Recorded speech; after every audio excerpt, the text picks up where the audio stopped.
Hey, it's me, Mopefully. Happy Thursday. We have now reached the end of Season 4 of Throwback Thursday, which, if you didn't know, is the series on my YouTube channel where I sample games from my Steam backlog, one game at a time, at random. Last week, we posted the 40th episode of this series, which means it's time. Oh yeah, it's time for a tier list of the last 10 games we played. So if you're interested in that, stick around, grab a snack, place your bets. Let's get into it.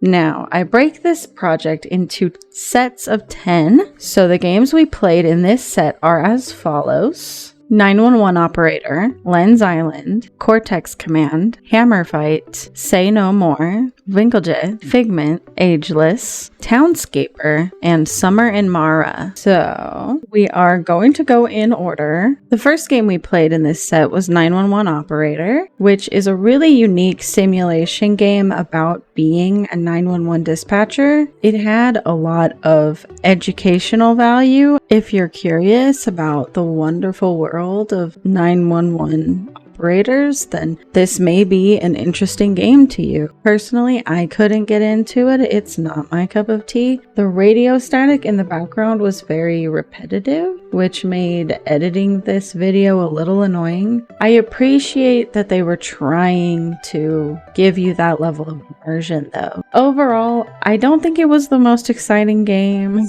to start with, but that's the luck of the draw. I'm glad I tried it, but I probably won't be going back to play it again. So for this game, I think I'm going to give it a D. For episode 32, I actually wanted to feature the Humble Fighting Farmers bundle that was out at the time of recording that video. So we let a dice roll pick a game at random from that bundle, and it turned out to be Lens Island, which is a cozy survival game in early access that I had a lot of fun with. I did want to play it again. I didn't end up playing it again. So it was interesting, but it wasn't interesting enough to have me come back immediately. So for that reason, I am going to give Lens Island a B. The next game was Cortex Command, another game that was just not my jam. I actually very much disliked it. It felt really clunky and it didn't keep my interest for very long, so I'm going to throw that in an E. After that, we have Hammerfight, which was another yikes. Definitely not my kind of game. It was kind of funny, but it was really awkward, and I guess in the same way QWOP's controls are awkward on purpose, I feel like these controls, the controls for Hammerfight, are awkward on purpose. And it becomes something that you really have to finesse to succeed at the game, which is not my kind of challenge. So I won't be playing this game again, and I am going to be putting Hammerfight into F tier. After that, for episode 35, we got Say No More. Say No More? Say No More. This is a really funny game that goes over topics from corporate hustle culture, and it was unexpectedly inspiring. I like this game very much, but it is a little dialogue heavy, which made it more difficult to include my own reactions. I should have trimmed this video down more. It's a long one, but I wanted to save some of my favorite parts and context for myself. So I am going to give Say No More a B. After that was Winkeltje, if that's how you say it, which is a very cute, very satisfying shopkeeping simulation game, which I played a lot after my first impression video. I actually went on to play for 32 more hours. Not straight, just in general.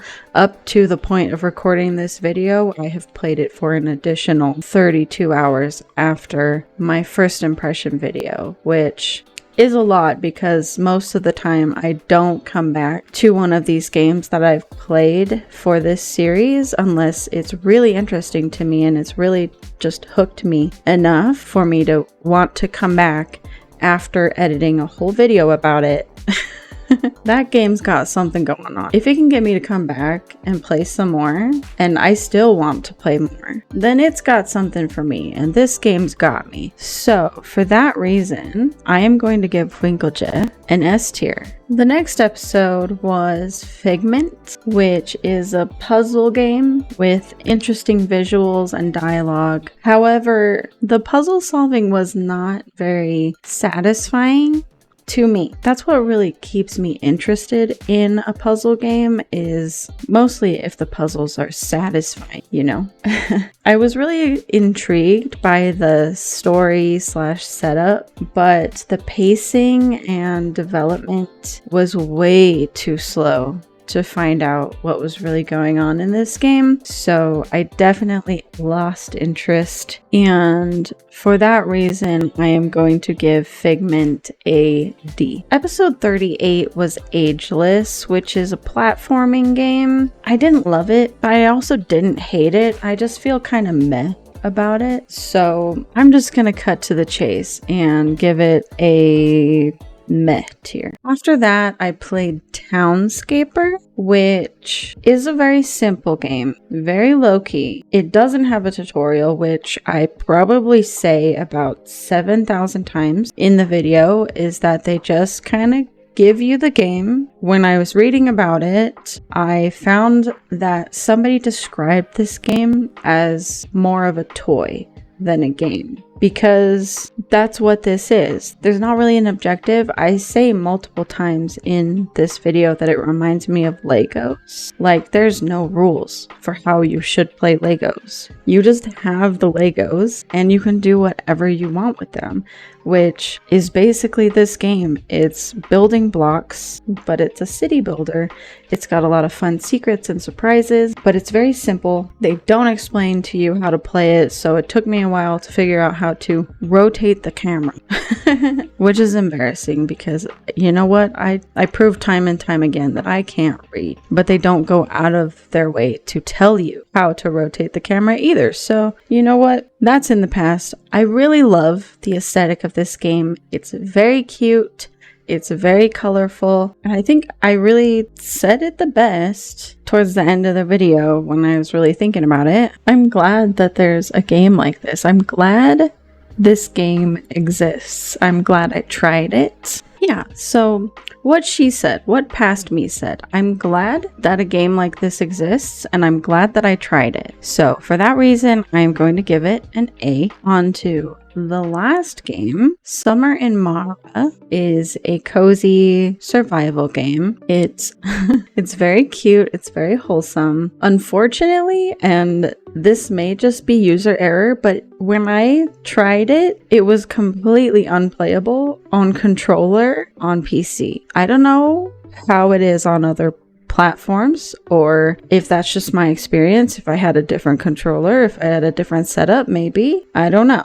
But in my experience, not controller friendly, which is a huge downside for me because I like to sit back underneath a blanket and just game, which is difficult to do with a mouse and keyboard. But this game is playable with mouse and keyboard. If not a little confusing, it's still manageable on mouse and keyboard. This game was very cute. I haven't made the time since I played it for this video to go back and play some more, so I only just barely finished with the tutorial basically, but I like what I've experienced so far. Aside from the technical difficulties, I am going to give this game a B. So here's my tier list for season 4 of Throwback Log Thursday. We have Hammerfight in F tier, Cortex Command in E tier, 911 Operator and Figment in D tier, Ageless in C tier, Lens Island, Say No More, and Summer in Mara in B tier, Townscaper in A tier, and Winkeltje in S tier. So that's it. That's the 10 games we played for season 4 of Throwback Log Thursday. If you've tried any of these games, let me know in the comments. Thank you so much for watching. I want to thank you for being here, truly, and please know that you deserve to be happy. Not tired, not hurt, not stressed, just happy. I hope you have the best weekend. I'm sending you good vibes, and I will see you next time. Bye!